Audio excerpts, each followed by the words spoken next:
บ่มักอายบ่อนใดคือบ่ให้เป็นเคยจักที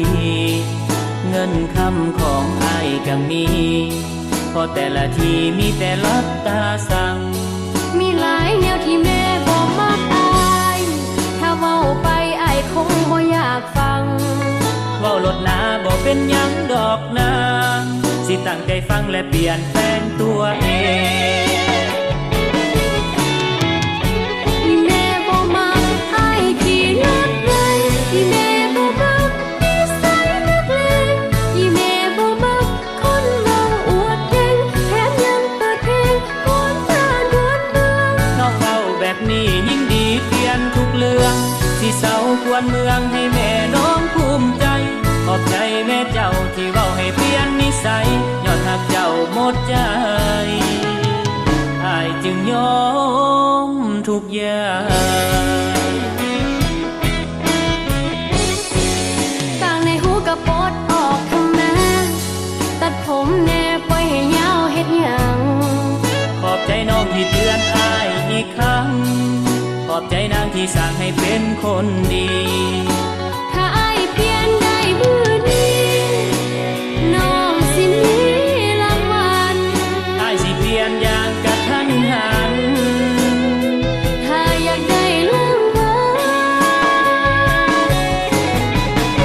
สิเอาคนงามมาเป็นเมีย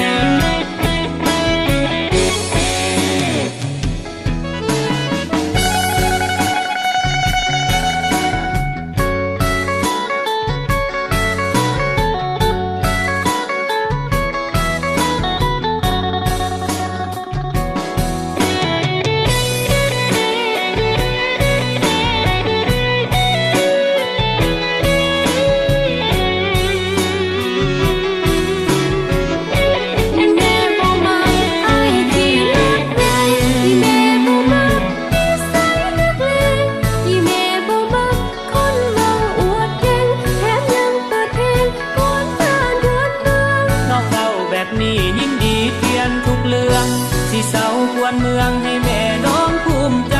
ขอบใจแม่เจ้าที่เว้าให้เปลี่ยนนิสัยยอดหักเจ้าหมดใจอายจึงยอมทุกอย่างต่างในหูกระปดออกทำนาตัดผมแน่ปล่อยให้ยาวเฮ็ดหยังขอบใจน้องที่เตือนอายอีกครั้งขอบใจนางที่สั่งให้เป็นคนดีถ้าอายเปลี่ยนได้มื้อนี้น้องสิมีรางวัลอายสิเปลี่ยนอย่างกระทันหันถ้าอยากได้รางวัลสิเอาคนงามมาเป็นเมียแม่นผู้ใดบอกเอ้าเดี๋ยวว่าสิให้รางวัลเนาะเอาเสียวดอกให้กันได้ไหมดอกกุหลาบดอกว่า